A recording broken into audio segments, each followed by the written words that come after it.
It's Wow Wednesday special, and today we're going to be doing things just a little bit different. I'm going to be showing you how to grind up some chili for a recipe we are doing on Monday. Welcome back to Cooking with Kayla D. I'm Kayla, and that's my husband Randy. If you haven't done so already, please subscribe and hit that notification bell so you get all the up-to-date episodes that are released. Also, feel free to like, comment, and share these videos. And if you're not a part of our community, we ask that you would consider being a part of our community. So today we're going to be working on the chili Guajillo and the California chili. Here are a couple of pictures so you can see. You can get these at your local Walmart, and most grocery stores do carry them in the international section. The reason we're going to be doing this is because I'm going to show you an easier way to work with these chilies by blending them dry and then just adding them to whatever dish that you are making. And this week on Monday, we're going to be releasing the video of this delicious Mexican beef soup. And that's why I'm releasing this video of the chili powder and how to do it easier for our Monday recipe on this Wow Wednesday episode. So I hope you come back on Monday and enjoy this soup. And don't worry, these chilies are not just for that. We're going to have plenty more recipes with that delicious chili that we're doing today, as well as birria taco or birria soup. Haven't you ever had that? We're going to be doing that the next following week, so please stay tuned. So this is the chili Guajillo. It is spelled Guajillo, pronounced Guajillo. It is a Mexican chili. Most of the Guajillo chilies are spicy, but this brand is not spicy at all, so you do not need to worry about the heat. This is also the California chili.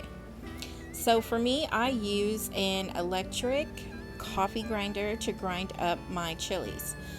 It's a lot more easier. The chilies still have a little bit of moisture even though they're dry, so like this marble, it will not work to grind it up, and I will show you exactly why in a couple of minutes.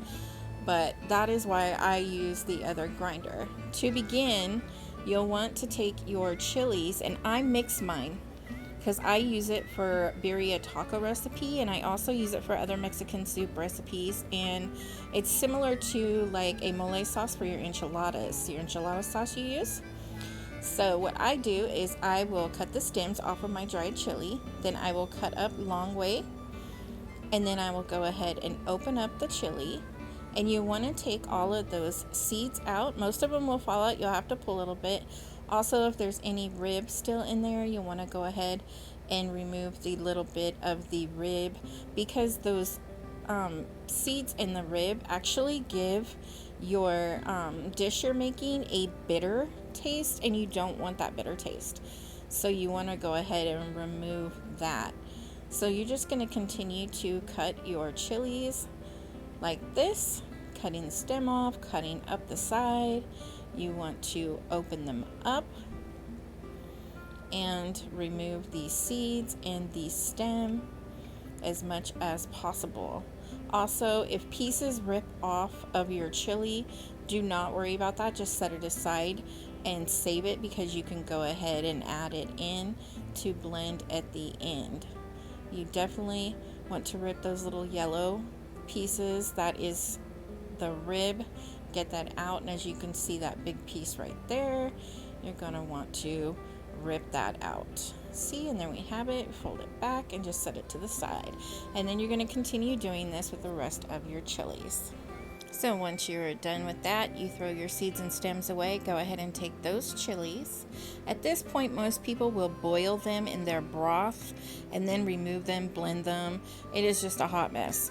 So I got a tip from another YouTuber, and so you go ahead and just cut your dried chilies up into smaller pieces like that.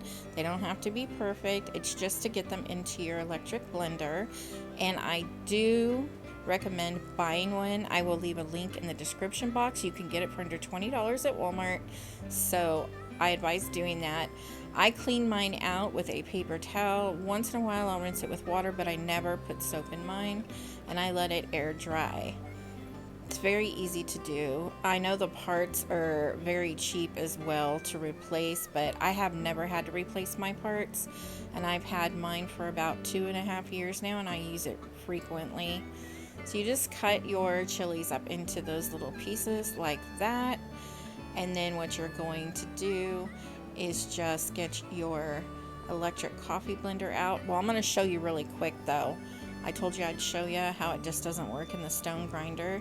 That's more for like coriander seeds and stuff, star anise, because it's way dry. These aren't dry enough to be grinding, so I don't recommend getting a marble or stone grinder.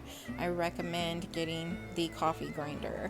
I will go ahead and leave a link for the stone grinder as well in case you're interested in owning one. I know they're like $13-14 for the marble one at Walmart, so I'll leave that link for that in case you want it for your dry spices. But here you go. You put your chilies, and you see how all of that just fit right in. I used about 1/3 of each bag of my chilies. I didn't do them all at once because I'll just work on doing the rest of it later. But here you're going to go ahead and you're going to grind it up. And after like you see 5-6 seconds, I'll go ahead and remove the lid and just show you. It's got a rough chop on it, but it is already blended pretty well. So I go ahead and I held it down again and I counted to 14. Once the 14 seconds were done, then you're going to be done with your chili seasoning. So I'll go ahead and show that to you real quick. I just blended enough for our soup recipe on Monday, and we do hope that you come back and join us on Monday for that Mexican beef soup recipe. Isn't that beautiful? Good. Thank you for joining us here on Cooking with Kayla D. We appreciate your love and your support. Here is a beautiful sea turtle sleeping on the bottom of the ocean floor. I thought you guys would enjoy that photo. Also, here's a couple pictures of the beach here in Myrtle Beach, South Carolina. Thank you for joining us. We hope to see you again soon. May God bless you and keep you. Stay in the kitchen, keep cooking, change these recipes up that we share to better suit your family's needs. Once again, the chilies that I did use in today's episode are not hot. They do not have any spice to them. Normally the Guajillo chili is spicy, but this brand is not, so please get this brand Badia. Links will be in the description area. Adios, goodbye, until next time. Now he who establishes us with you in Christ and has anointed us is God, who also has sealed us and given us the Spirit in our hearts as a guarantee. 2 Corinthians chapter 1, verses 21 and 22. My disclaimer.